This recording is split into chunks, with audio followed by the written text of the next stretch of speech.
ವೀಕ್ಷಕರೇ ನಮಸ್ಕಾರ. ನಾನು ನಿಮ್ಮ ನಾಗರಾಜ್ ಚೋಳೂರ್, ಪ್ರಖ್ಯಾತ ಜ್ಯೋತಿಷಿ, ವಾಸ್ತು ಹಾಗೂ ಸಂಖ್ಯಾಶಾಸ್ತ್ರಜ್ಞರು ಮಾತನಾಡ್ತಾ ಇರ್ತಕ್ಕಂಥದ್ದು. ವೀಕ್ಷಕರೇ, ಮೊನ್ನೆ ಒಬ್ಬರು ಕಸ್ಟಮರ್ ನಾನು ಚೋಳೂರಿನಲ್ಲಿದ್ದಾಗ ಫೋನ್ ಕರೆ ಮಾಡ್ತಾರೆ. ನಾವು ನಿಮ್ಮನ್ನು ಭೇಟಿ ಆಗಬೇಕು, ಕೆಲವೊಂದು ಸಮಸ್ಯೆಗಳಿದೆ ಕೇಳಬೇಕು ಅಂತೇಳಿ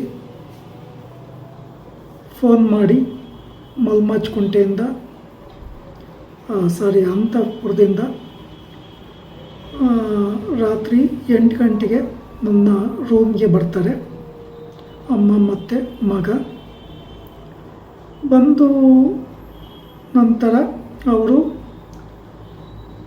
ನಮಗೆ ಮನೆಯಲ್ಲಿ ಸಮಸ್ಯೆ ಇದೆ, ಬೇರೆ ಕಡೆ ಕೇಳಿದ್ದೇವೆ, ಎಲ್ಲ ಚೆನ್ನಾಗಿದೆ, ಒಳ್ಳೆಯದಾಗುತ್ತೆ ಅಂತ ಹೇಳಿದ್ದಾರೆ.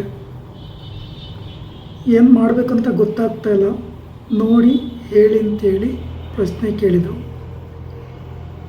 ಆ ಪ್ರಶ್ನೆ ಕೇಳಿದಂಥ ಒಂದು ಸಮಯ 25/5/2026 ಸೋಮವಾರ ರಾತ್ರಿ 8 ಗಂಟೆ. ಧನುರ್ಲಗ್ನ, ಶನಿ ಭಗವಾನರು ಮೀನ ರಾಶಿಯಲ್ಲಿ ಸ್ಥಿತರಾಗಿದ್ದಾರೆ. ಕುಜ ಮೇಷ ರಾಶಿಯಲ್ಲಿ, ರವಿ ಬುಧ ವೃಷಭ ರಾಶಿಯಲ್ಲಿ ಸ್ಥಿತರಾಗಿದ್ದಾರೆ. ಗುರು ಶುಕ್ರ ಮಿಥುನ ರಾಶಿಯಲ್ಲಿ, ಕೇತು ಸಿಂಹ ರಾಶಿಯಲ್ಲಿ, ಚಂದ್ರ ಕನ್ಯಾ ರಾಶಿಯಲ್ಲಿ ಸ್ಥಿತರಾಗಿದ್ದಾರೆ. ಇವರು ಅಂದರೆ ಬೇರೆ ಬೇರೆ ಕಡೆ ಎಲ್ಲ ಕೇಳಿದಂಥ ಒಂದು ಸಂದರ್ಭಗಳಲ್ಲಿ ಅವರ ಮನೆ ವಿಚಾರಕ್ಕೆ ಸಂಬಂಧಪಟ್ಟಾಗೆ ಎಲ್ಲ ಪಾಸಿಟಿವ್ ರಿಸಲ್ಟನ್ನು ತಿಳಿಸಿದರು. ನಾನು ಹತ್ರ ಬಂದು ಈ ಥರ ಇದೆ, ನಮಗೇನು ಮಾಡಬೇಕಂತ ಗೊತ್ತಾಗ್ತಾಯಿಲ್ಲ ಅಂಥೇಳಿ ಪ್ರಶ್ನೆ ಕೇಳಿದಾಗ, ಈ ಸಮಯದಲ್ಲಿ ಪ್ರಶ್ನೆಯನ್ನು ನೋಡಿದಾಗ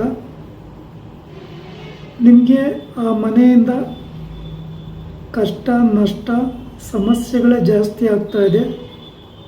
ಆ ಮನೆಯಲ್ಲಿ ಯಾರಿಗೂ ನೆಮ್ಮದಿ ಇಲ್ಲ, ಒಬ್ಬರಿಗೊಬ್ಬರಿಗೆ ಬುದ್ಧಿವಂತರ ರೀತಿ ವರ್ತನೆ ಮಾಡ್ತಾಯಿದ್ದೀರಿ, ಯಾರಿಗೂ ಪಾಸಿಟಿವ್ ರಿಸಲ್ಟ್ ಬರ್ತಾಯಿಲ್ಲ, ಸುಮ್ಮನೆ ಅನಗತ್ಯ ಖರ್ಚು ವೆಚ್ಚ ಜಾಸ್ತಿ ಆಗ್ತಾಯಿದೆ ಅಂತೇಳಿ ತಿಳಿಸಿದೆ. ಈ ಥರ ಹೇಳೋದಕ್ಕೆ ಕಾರಣ, ಶನಿ ಭಗವಾನರು 4ನೇ ಮನೆ, ಅಂದರೆ ಒಂದು ಮನೆಯನ್ನು ನೋಡಬೇಕಾದ್ರೆ ಲಗ್ನದಿಂದ 4ನೇ ಮನೆಯನ್ನು ನಾವು ನೋಡ್ತೇವೆ. ಅಲ್ಲಿ ಶನಿ ಭಗವಾನರು, ಕರ್ಮಕಾರಕ ಶನಿ ಭಗವಾನರು ಸ್ಥಿತರಾಗಿರೋದ್ರಿಂದ, ಕುಜ 5ನೇ ಮನೆಯಲ್ಲಿರೋದ್ರಿಂದ, ರವಿ ಬುಧ 6ನೇ ಮನೆಯಲ್ಲಿರೋದ್ರಿಂದ, ಈ ಮನೆಯಲ್ಲಿರ್ತಕ್ಕಂಥವ್ರು ಅವರೇ ಬುದ್ಧಿವಂತರ ಥರ ಎಲ್ಲ ವರ್ತನೆಯನ್ನು ಮಾಡ್ತಾ ಇದ್ದಾರೆ. ಶನಿ ಭಗವಾನರು 4ನೇ ಮನೆಯಲ್ಲಿರೋದ್ರಿಂದ ಹಳೆ ಮನೆ, ಆ ಮನೆಗೆ ವಾಸ್ತು ಇಲ್ಲ, ದೇವ್ರ ಮನೆ ಸಹ ಸರಿ ಇಲ್ಲ. ಹಾಗಾಗಿ ಈ ಮನೆಯಲ್ಲಿ ಸಮಸ್ಯೆಗಳ ಮೇಲೆ ಸಮಸ್ಯೆ ಉಂಟಾಗ್ತಾ ಇದೆ. ಹಾಗೆ ಗುರು ಶುಕ್ರ 7ನೇ ಮನೆಯಲ್ಲಿ ಬಾಧಕ ಸ್ಥಾನದಲ್ಲಿ ಸ್ಥಿತರಾಗಿರೋದ್ರಿಂದ, ಇವರ ಮಗನಿಗೆ ವಿವಾಹ ಕಾರ್ಯ ಮಾಡಬೇಕು ಅಂತ ಅಂದ್ಕೊಂಡಿದ್ದಾರೆ. ಆ ಕಾರ್ಯವೂ ಸಹ ಆಗ್ತಾಯಿಲ್ಲ. ಮನೆಯಲ್ಲಿ ಯಾರಿಗೂ ಅಭಿವೃದ್ಧಿ ಇಲ್ಲ, ಒಬ್ಬರಿಗೊಬ್ಬರಿಗೆ ಸಮಸ್ಯೆ ಬಂದು ಅನಾರೋಗ್ಯ ಉಂಟಾಗಿ ತುಂಬ ಖರ್ಚು ವೆಚ್ಚಗಳು ಉಂಟಾಗ್ತಾ ಇದೆ. ಇದನ್ನು ಅವರು ಕೇಳೋದಕ್ಕೆ ಮುಂಚೆನೇ ನಾನು ಈ ರೀತಿ ಹೇಳಿದಾಗ ಅವ್ರಿಗೆ ಆಶ್ಚರ್ಯನೂ ಆಯಿತು, ಅದು ನಿಜನೂ ಆಯಿತು. ಮತ್ತು ತಾತ್ಕಾಲಿಕವಾಗಿ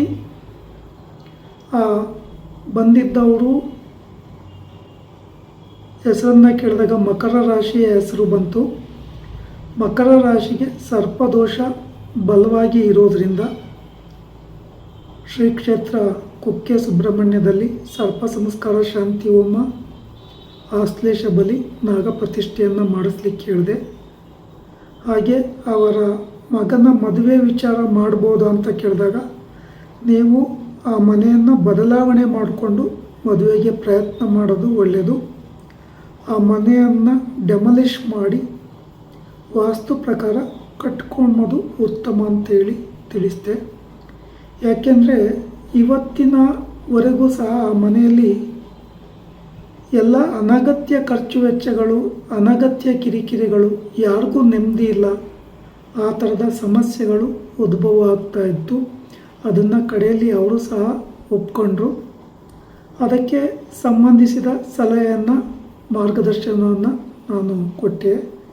ಹಾಗೆ ಅವರ ಮಗನಿಗೆ ಸಂಬಂಧಿಸಿದ ವಿಚಾರವನ್ನು ಕೇಳಿದಾಗಲೂ ಸಹ ಆತ ಮಗನಿಗೆ ಸರ್ಪದೋಷ ಇರೋದ್ರಿಂದ ಶ್ರೀ ಕ್ಷೇತ್ರ ಕುಕ್ಕೆ ಸುಬ್ರಹ್ಮಣ್ಯದಲ್ಲಿ ಸರ್ಪ ಸಂಸ್ಕಾರ ಶಾಂತಿ ಹೋಮ, ಆಶ್ಲೇಷ ಬಲಿ, ನಾಗಪ್ರತಿಷ್ಠೆ ಮಾಡಿಸಿ ಅಂತೇಳಿ ಸಲಹೆಯನ್ನು ಕೊಟ್ಟೆ. ಹಾಗೆ ವಿಶೇಷವಾಗಿ ನೀವು ಎಷ್ಟು ಬೇಗ ಆ ಮನೆಯನ್ನು ಚೇಂಜ್ ಮಾಡ್ಕೊತೀರೋ ಆನಂತರ ನಿಮಗೆ ವಿವಾಹಾದಿ ಶುಭ ಕಾರ್ಯಗಳಿಗೆ ಅನುಕೂಲ ಆಗುತ್ತೆ, ಬೇರೆಯ ಮನೆಯಿಂದ ನಿಮಗೆ ಪಾಸಿಟಿವ್ ರಿಸಲ್ಟ್ ಬರ್ತದೆ ಅಂತೇಳಿ ಅವ್ರಿಗೆ ಸಲಹೆಯನ್ನು ಕೊಟ್ಟೆ. ಇಷ್ಟೆಲ್ಲ ಆದಮೇಲೆ ಅವ್ರಿಗೆ ಖುಷಿ ಆಯಿತು. ಸರಿ, ಪ್ರಯತ್ನ ಮಾಡ್ತೀವಿ, ಸುಬ್ರಹ್ಮಣ್ಯಕ್ಕೆ ಹೋಗಿ ಬರ್ತೀವಿ ಅಂತೇಳಿ ಹೇಳಿದರು. ವೀಕ್ಷಕರೇ, ಈ ವಿಡಿಯೋ ಇಷ್ಟ ಆಯಿತು ಅಂದರೆ ಲೈಕ್ ಮಾಡಿ, ಶೇರ್ ಮಾಡಿ, ಫಾಲೋ ಮಾಡಿ, ಆ ಲೈಕನ್ನು ಒತ್ತಿ, ಬೆಲ್ ಐಕನ್ ಒತ್ತಿ. ನಮಸ್ಕಾರ.